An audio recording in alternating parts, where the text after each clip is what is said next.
Halo, selamat datang di video pembelajaran Pak Edwin. Hari ini saya akan membahas mengenai sistem periodik unsur. Hal pertama yang akan saya bahas adalah mengenai tabel periodik unsur. Nah, jika kita lihat dari gambar tersebut, kalau dari atas ke bawah kita kenal dengan golongan, sedangkan dari kiri ke kanan kita kenal dengan periode. Golongan yang terlihat di sini adalah golongan 1A sampai 8A yang nanti harus kamu pelajari dan dihafalkan. Sedangkan untuk golongan B hanya kamu lihat itu di sini dari periode 4 saja, yaitu golongan 3B sampai 2B. Golongan B juga dikenal dengan namanya golongan transisi, sedangkan golongan A dikenal juga dengan golongan utama. Sedangkan untuk latanida dan atanida itu hanya sebatas pengetahuan saja. Berikutnya, nah, dalam tabel periodik sendiri kita dapat melihat seperti ini. Semisal Mg itu lambang unsur. Ingat ya, penulisan lambang unsur itu harus huruf besar baru huruf kecil. Tidak boleh huruf besar dan huruf besar. Kalau huruf besar dan huruf besar, berarti dianggap bahwa dua unsur. Makanya penulisan lambang unsur harus besar dan kecil. Kemudian, nomor massa dengan nomor atom, ada yang harus kamu perhatikan baik-baik. Biasanya nomor massa itu akan selalu lebih besar dari nomor atom. Berikutnya adalah mengenai nomor atom dan nomor massa. Nah, materi ini mungkin sudah pernah dipelajari waktu SMP. Nah, atau dilihat buku paket sendiri, biasanya ada tulisan A sama Z. A itu artinya nomor massa, sedangkan Z itu nomor atom. Ya. Bagaimana kita bisa mengetahui nomor massa? Nomor massa bisa didapat dari jumlah proton ditambah dengan neutron. Ya. Sedangkan jumlah neutron sendiri bisa didapat dari nomor massa dikurangi nomor atom. Berikutnya, ada partikel-partikel dalam atom.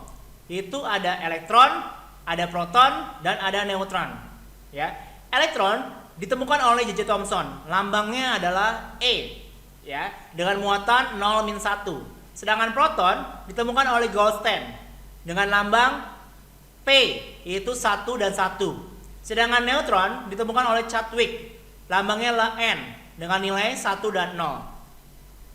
Kemudian, berbicara tentang lambang unsur, yang harus kau perhatikan di sini adalah, semisal kalau dia atomnya netral, maka nilai E, yaitu artinya elektron itu akan sama dengan proton. Tapi kalau misalkan dia bermuatan positif di atas ya, di atas unsur tersebut, berarti nanti elektronnya kita dapat dari nilai proton dikurangin dari muatannya. Sedangkan kalau nilainya negatif, berarti kita akan dapat elektronnya adalah nilai proton ditambah dengan muatannya. Nah, ada informasi penting yang harus kamu tahu. Yang pertama, nomor massa akan selalu lebih besar dari nomor atom. Jadi terserah posisi dia ada di atas atau di bawah, pasti nomor massa akan selalu lebih besar. Dan biasanya nomor massa itu akan 2 kali lipat dari nomor atom. Kemudian, nomor massa itu sama aja dengan massa atom relatif atau MR yang akan kamu pelajari nanti di materi stokiometri atau bab terakhir di kelas 10. Kemudian, seperti tadi sudah dilihat, ada muatan negatif dan muatan positif. Nah, kalau muatan negatif itu artinya gampangnya adalah menangkap elektron.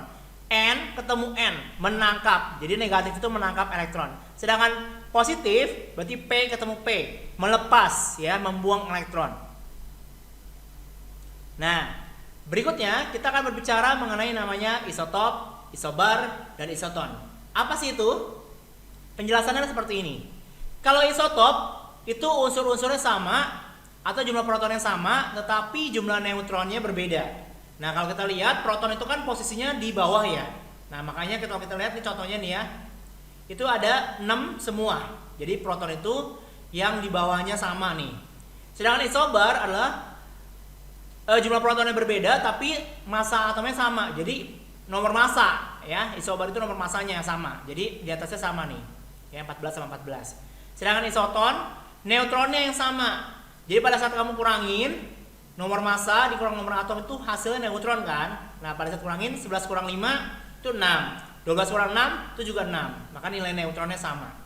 Sedangkan isoelektron itu adalah pada saat elektronnya sama. Kita contoh ya.